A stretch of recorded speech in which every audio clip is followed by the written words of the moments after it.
Sveikos mergelės. Tęsiasi periodas, kai jums teks darbę taisyti svetimas klaidas. Ir nesvarbu, ką dirbate, ar jūs langus plaunat pavasarį kažkokioje tai firmoje, ar buhalteriją tvarkot. Todėl, ar tiesiog esat studentai ir norite priduoti kažkokius darbus savo mokslinius. Todėl atkreipkite tai dėmesį ir tikrinkite. Ir dar tas periodas beveik iki gegužės tęsis, tai atkreipkite tai dėmesį. Dabar labai gerai savo darbiniai vietoj daryti tvarką. Netgi padaryti kapitalinį kažkokį pertvarkymą spintų dokumentų ten, arba lopetų, jeigu ten kažką tokio dirbate.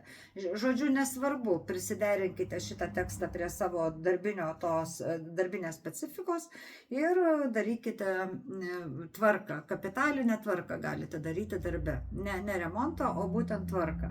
Ir tai kažkaip tai jums labai padės ateityje, nes ši savaitė tokia dėl darbo nėra labai produktyvi. Tai va būtent svetimų klaidų taisymas, kažkokie dalykai.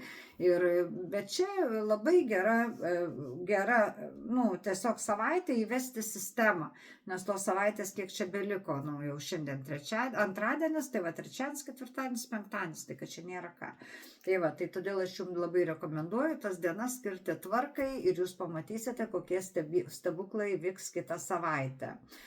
Nes būtent ta tvarka kažką tai išaiškins, kažką tai praaiškins, prašviesins, atvesi protą, o gal rasite kažkokį tai daiktą senai kažkur užkištą, užmestą, kurio niekaip negalėjai rasti. Žodžiu, darom tvarką darbe šią savaitę. Dabar pinigai. Dabar pinigus leidžiate tik griežtai pagal planą ir labai peržiūrėkite irgi, ir piniguose tas pats yra. Įsipareigojimus, mokėjimo planus, kreditus, ar jums ten neperskaičiavo kokių kreditų daugiau. Reiškia, viską, kas yra susiję su finansais, perkontroliuokite.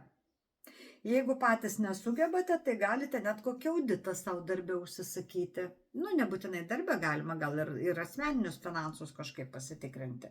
Tai ta revizija, tokias autorevizija, auditas turėtų būti šią savaitę ir piniguose. Taip, kad labai įdomis tokia savaitė.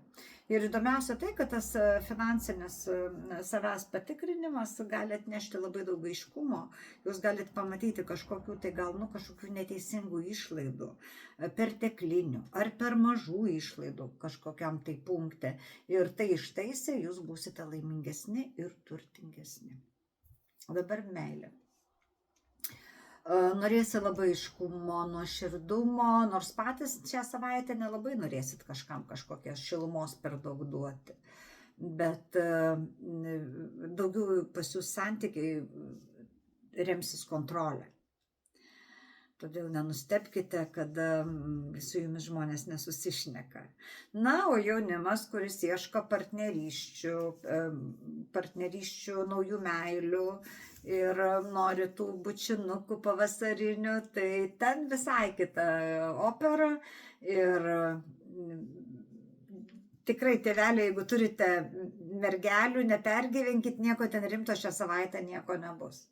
O vyresni žmonės, jeigu ieškote partnerių, tai labai įdomu, reiškia, turit viską daryti lėtai, kontroliuoti, domėtis apie partnerio praeitį, kad po to nebūtų siurprizų. Ir santykius vystyti labai iš lėto. Nes jeigu jums pradės daryti kažkokį spaudimą, jūs tiesiog to nepakęsite. Dabar sveikatoj tai labai su virškinimu.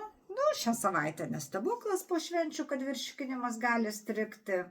Ir iškrovos dietos, vis pabadavimai, visokie nedideli fiziniai krūviai, viskas, kas yra su labai nežymiais kažkokiais tai sveikatinimosi, nežymios, silpnos, švelnios, tiksliau sakant, sveikatinimosi technikos tinka.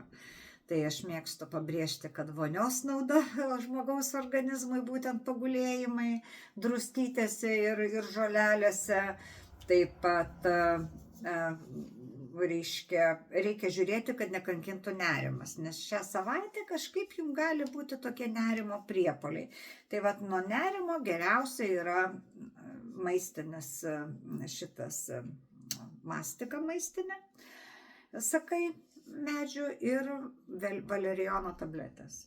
Taip pat, tarp kitko, lakricos kapsulės yra ir tai irgi nuostabiai veikia kaip antidepresinis toks nerimą mažinantis, kaip žolelė, ne vaistas, papildas. Taip, kad būkite sveiki, laimingi visi ir mergelės, jūs esate jėga. Bet ši savaitė tokia skirta daugiau poilsiui, kontroliai ir revizijai. Taigi, iki kitos savaitės. Ate.